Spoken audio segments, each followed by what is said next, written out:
seseorang yang emang anak indigo dari kecil, sampai dia tua bisa temenan. Sampai dia juga tahu latar belakang dari sosok noni Belanda yang di rumahnya dia.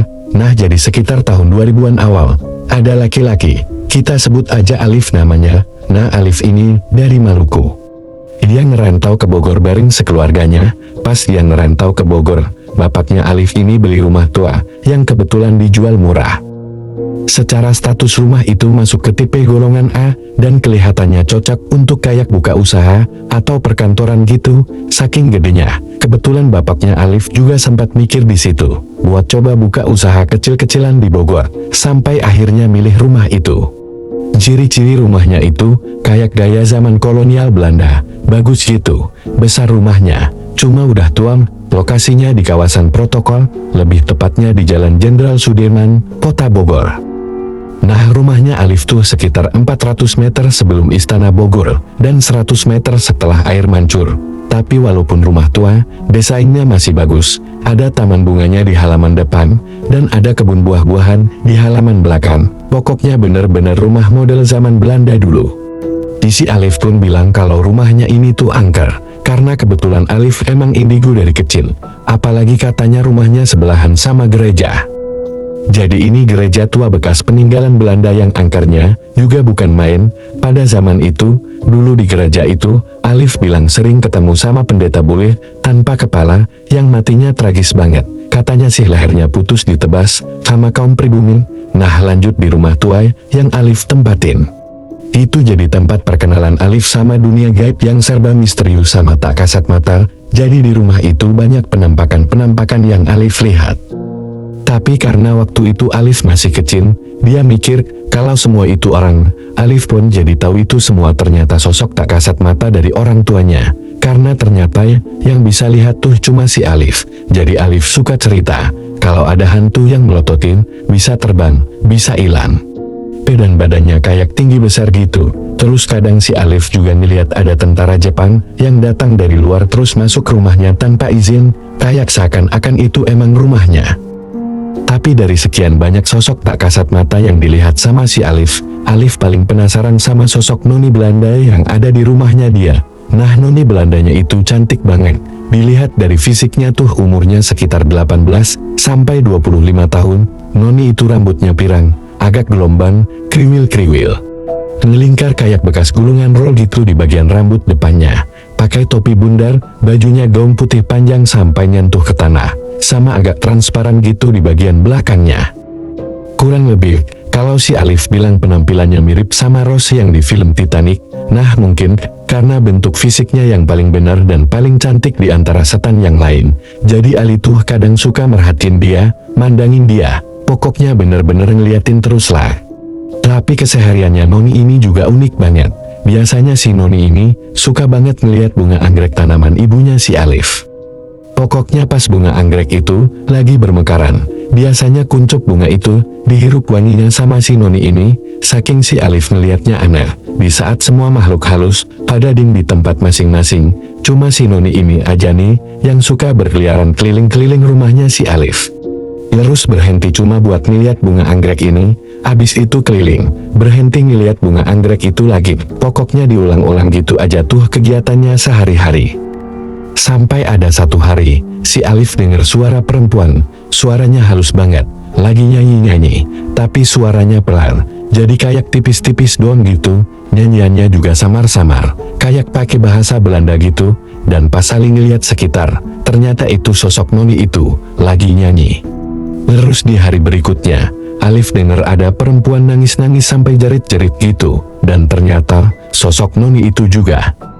Nah, tapi anehnya, ngedenger itu, Alif bukannya takut, tapi malah ikut sedih, karena si Alif melihat masa lalunya. Nah, karena Alif juga gak pernah ngerasa diganggu sama sosok noni ini, jadi Alif tuh gak pernah negur si noni ini, walaupun sebenarnya mah bisa-bisa aja. Karena Alif kan juga bisa komunikasi sama sosok tak kasat mata kan? Tapi Alif juga sungkan buat nyapa si noni ini. Tapi besokannya, pas Alif lagi nonton TV, tiba-tiba noni itu berdiri di samping TV, kayak berusaha ngedeket gitu ke Alif. Nah, karena Alif juga lumayan kaget, Dia perhatikan mukanya si Noni itu, tapi mukanya si Noni ini tuh berubah dari yang biasanya cantik. Tiba-tiba mukanya serem, yang kayak orang lagi marah gitu, tapi akhirnya disenyumin sama si Alif, dan si Noni ini juga senyumin Alif balik. Terus, si tangannya Noni ini tuh kayak ngelambai ngajak Alif gitu. Nah, si Alif yang penasaran, akhirnya nyamperinlah si sosok Noni ini. Baru beberapa langkah ngedeket ke Noni, tiba-tiba sekeliling rumah Alif berubah. Tempat TV, sofa, karpet, sama lemari Alif hilang dalam sekejap gitu. Keganti sama barang-barang jadul yang gak pernah dilihat Alif sebelumnya. Alif di situ tuh mikir, ini kan rumahnya dia, tapi kok keganti semua ya barang-barangnya? Sampai warna cat rumah pun ikut berubah. Di situ penglihatannya Alif langsung berubah. Dia langsung berusaha ngelihat keluar rumah pun, di luar rumahnya berubah banget. Jalanan yang tadinya diaspal berubah jadi belum diaspal, masih tanah-tanah gitu. Pokoknya Alif ngerasa kayak dia balik ke zaman dulu gitu. Di situ akhirnya Alif melihat sosok Noni itu, dan si Noni itu cuma bisa senyum ke Alif. Nah, pas Alif lagi ada di situ, Alif tuh sempet-sempetnya keliling rumahnya sendiri dari depan sampai belakang. Terus dia ngeliat ada dua orang bule pakai baju militer, atasan seragamnya warna biru, celananya warna abu-abu, dan mereka bawa senjata. Alif pun juga ngeliat ada satu keluarga lagi makan malam di ruang bagian belakang, dan ternyata itu si Noni bareng sama laki-laki muda beri seragam militer. Sambil mangku balita perempuan, Alif tuh bingung di situ siapa laki-laki dan balita perempuan itu, karena yang Alif kenal cuma si Noni doang kan.